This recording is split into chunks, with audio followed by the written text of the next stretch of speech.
E aí pessoal, tudo bem? Aqui é o Rony, professor de Física. Neste vídeo, vamos calcular a capacitância do capacitor ilustrado no quadro. Observe a figura.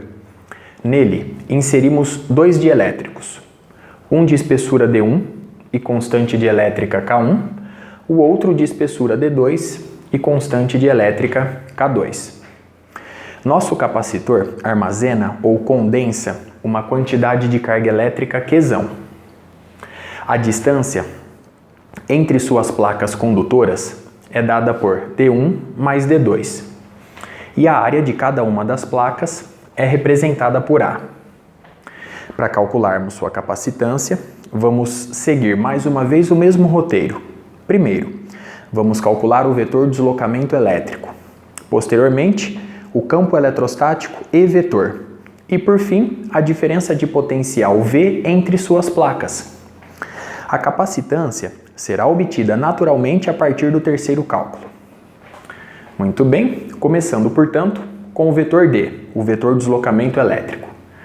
Como nós temos simetria planar, nós podemos recorrer à lei de Gauss para o vetor deslocamento elétrico. Essa lei nos diz que o fluxo do vetor deslocamento elétrico ao longo de uma superfície gaussiana fechada S é igual à quantidade de carga elétrica livre envolvida por S. Em nossa figura, vemos que a superfície gaussiana fechada S possui a forma de um paralelepípedo e ela envolve justamente a carga livre Qzão, conforme ilustrado nessa igualdade. Aqui nós temos o versor da normal externa associado. Muito bem. Como a carga livre é positiva, é maior do que zero, o vetor deslocamento elétrico está orientado verticalmente para baixo, conforme eu ilustro na figura. Portanto, ele possui a mesma direção e sentido do versor N. Logo, esse produto escalar nos dá o módulo do vetor D, simplesmente D, vezes o módulo do versor N, 1, vezes o cosseno de 0 grau, 1. Portanto, o produto escalar nos dá simplesmente D. Logo, nós podemos substituir este termo por D apenas. Muito bem.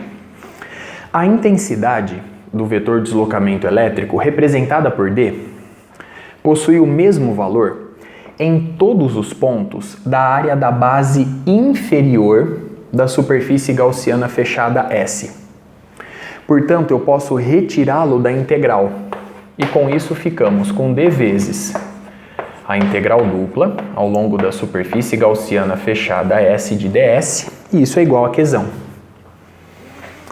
Essa integral representa justamente a área A da base inferior da superfície gaussiana fechada S, por onde há fluxo do vetor deslocamento elétrico. Portanto, essa expressão nos dá D vezes A igual a Qzão. Consequentemente, o vetor deslocamento elétrico é dado pela razão Qzão sobre A na direção do versor N, portanto, na vertical e para baixo. A partir dessa igualdade, nós podemos inferir que o vetor deslocamento elétrico representa um campo vetorial uniforme na região entre as placas do nosso capacitor plano, pois a carga livre Qzão permanece constante e a área das placas A também. Logo, o vetor D representa um campo vetorial uniforme na região entre as placas do nosso capacitor plano. Nós podemos interpretar este resultado da seguinte forma também. Eu posso aumentar o tamanho da superfície gaussiana fechada S, de forma que ela envolva uma parte do material dielétrico de constante dielétrica K2. Isso não muda o fato da carga livre envolvida pela superfície S continuar sendo igual a Qzão. E, obviamente, não muda o fato da área das placas continuar sendo A. Logo, eu justifico mais uma vez que o vetor deslocamento elétrico representa um campo vetorial uniforme na região entre as placas do nosso capacitor. Para deixar isso bem claro, vamos estender o vetor deslocamento elétrico. Ele é o mesmo em qualquer região.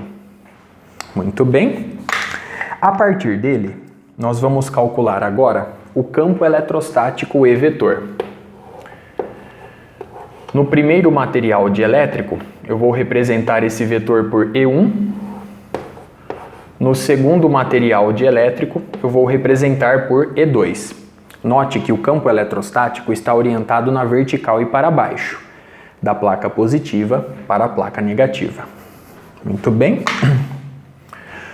O vetor D, no material de elétrico 1, ele é dado por K1 ε0 vezes o vetor E1. Consequentemente, obtemos E1 vetor igual a... O vetor D é dado por Qzão dividido pela área A na direção do versor N. E eu vou passar dividindo K1 ε0. No material de elétrico 2, o mesmo vetor deslocamento elétrico, lembre-se disso, é K2 ε0 E2 vetor. Consequentemente, o campo eletrostático E2 vetor é dado por Qzão dividido pela área A na direção do versor N sobre K2 vezes ε0. Muito bem. Observe os resultados obtidos. A partir de agora, nós podemos, enfim, calcular a diferença de potencial V entre as placas do capacitor. No vídeo 84, nós vimos que a diferença de potencial V, dada por V mais menos V menos, é igual ao negativo da integral de linha da placa negativa para a placa positiva do produto escalar do vetor E pelo vetor dl. E naquela ocasião nós vimos que a diferença de potencial V é dada pelo produto E vezes D. E representa a intensidade ou módulo do campo eletrostático e D a distância entre as placas. Aqui, como nós temos duas regiões, eu vou aplicar aquele produto duas vezes. Portanto, a diferença de potencial V ela é dada por E1 vezes D1 no primeiro material de elétrico, mais E2 vezes D2 no segundo material de elétrico. A intensidade ou módulo de E1 é dada por Qzão sobre K1 ε0A e eu multiplico isso por D1 mais E2.